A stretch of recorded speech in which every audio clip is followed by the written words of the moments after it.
Ethan Cross stood quietly in the checkout line of a nearly empty grocery store, the hum of fluorescent lights buzzing above him.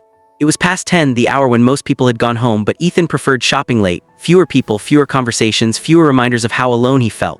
As the chief financial officer of a multi-million-dollar company, his days were filled with meetings, reports, and numbers that never seemed to end. His nights, however, were painfully silent. He adjusted the cuff of his expensive coat and stared absent-mindedly at the shelves of candy and magazines near the register. His phone buzzed with another work email, but he ignored it. Work could wait.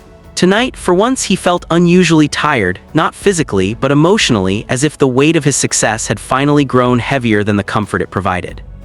That was when he noticed the woman standing in front of him. She looked no older than 25, her hair loosely tied back, dark circles under her eyes revealing many sleepless nights. In one arm, she held a small baby wrapped in a faded blanket. With her free hand, she placed a single can of baby formula on the counter. There were no extra items, no indulgences, just the bare minimum. The baby stirred softly, letting out a weak cry that made the woman gently rock back and forth. The cashier scanned the can and read the total. "I'm sorry," the cashier said, her voice polite but firm, "you're short." The woman froze, her fingers tightened around her wallet as she checked it again, as if hopping money would magically appear. After a painful pause, she swallowed hard. "It's okay," she whispered, barely audible, "I'll return it." Her voice cracked on the last word. Ethan felt something stir inside him. He watched as the woman's shoulders slumped, her face flushed with embarrassment. She avoided eye contact, staring instead at the counter as if it might swallow her whole. The baby whimpered again, and she pressed her lips to the child's forehead, whispering an apology only a mother could understand. Ethan's chest tightened. In all his years of closing million-dollar deals, he had never witnessed a moment this raw. This wasn't about numbers or profit margins, this was about survival, about dignity, about a mother trying to feed her child. As the cashier reached for the formula to take it away, Ethan took a small step forward. His heart beat faster, not from fear, but from a sudden realization. For the first time in a long while, Ethan Cross wasn't just observing life from a distance. He noticed everything, and something inside him was about to change. The woman turned slightly, preparing to step away from the counter, her arms tightening around her baby as if she were trying to shield the child from the world's quiet cruelty. She pressed her cheek against the baby's head, whispering soft words that Ethan couldn't hear but somehow understood. They sounded like apologies, apologies for the hunger, for the long days, for the life she wished she could give but couldn't afford. Ethan watched her from just a few feet away, and an unfamiliar ache spread through his chest. It wasn't pity, it was something deeper, heavier, a feeling he hadn't allowed himself to experience in years. For a moment, the grocery store faded, replaced by the image of his own apartment, large, spotless, and painfully silent. Floor-to-ceiling windows overlooked the city, yet no one was ever there to share the view. No laughter, no warmth, just the echo of his footsteps and the constant glow of his laptop.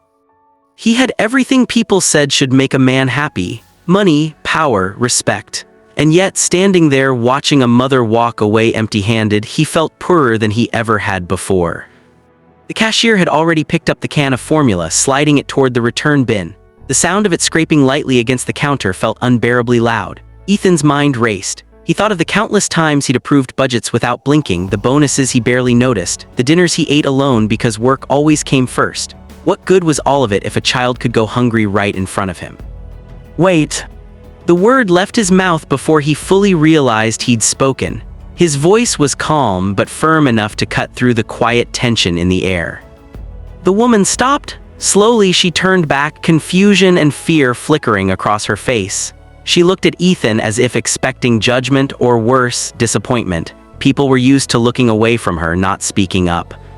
Ethan stepped forward, placing his hand gently on the counter. For the first time that night, he felt truly present. "There's no need to return it," he said, meeting her eyes, "please." Her lips parted, but no words came out. Tears welled up instantly, and she blinked rapidly, trying to hold them back. I can't," she whispered. "It's okay, I'll figure something out."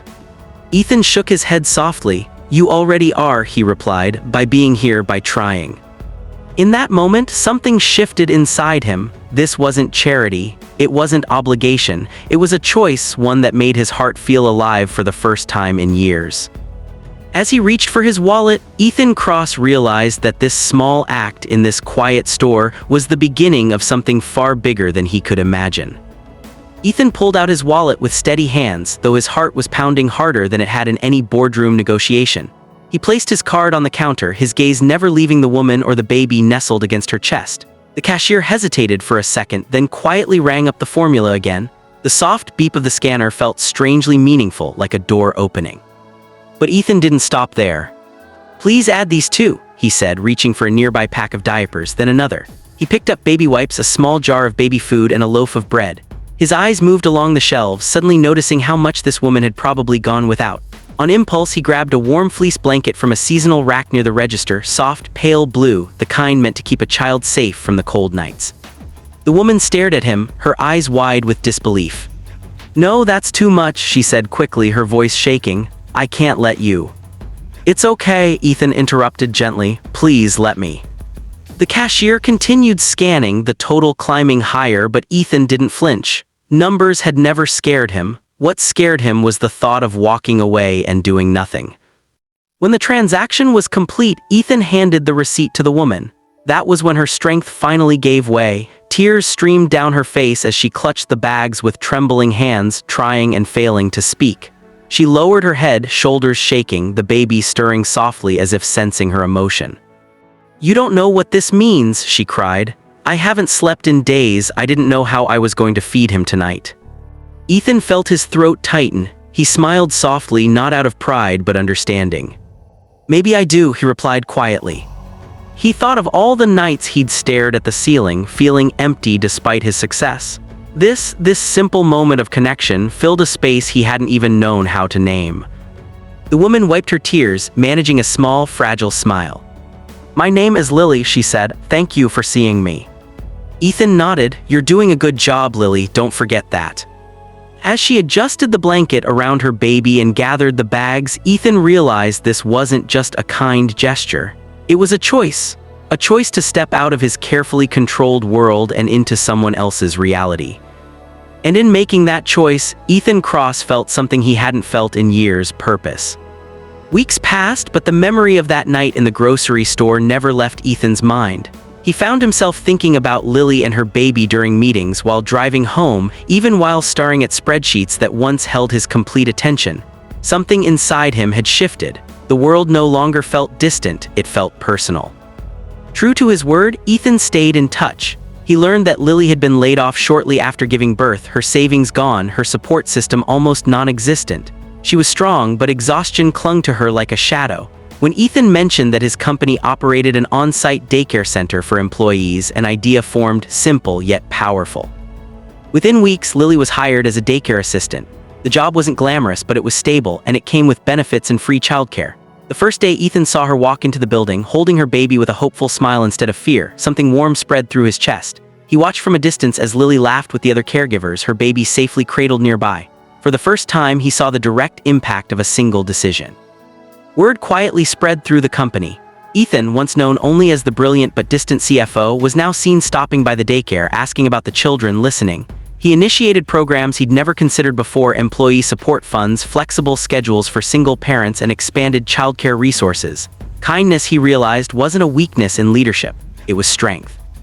That evening, Ethan returned to his apartment. The space was still the same, modern, quiet, but it felt different. The silence no longer pressed down on him. He made himself dinner, and instead of opening his laptop, he sat by the window, watching the city lights flicker below. His phone buzzed with a message. "Thank you again," Lily had written. "Because of you, my baby slept full tonight." Ethan smiled, a genuine, peaceful smile. He realized his life had been full all along, he just filled it with the wrong things. Money had built his success, but kindness had given it meaning. That night, as he turned off the lights and lay down to rest, Ethan Cross felt something he hadn't felt in years. He wasn't lonely anymore. Read.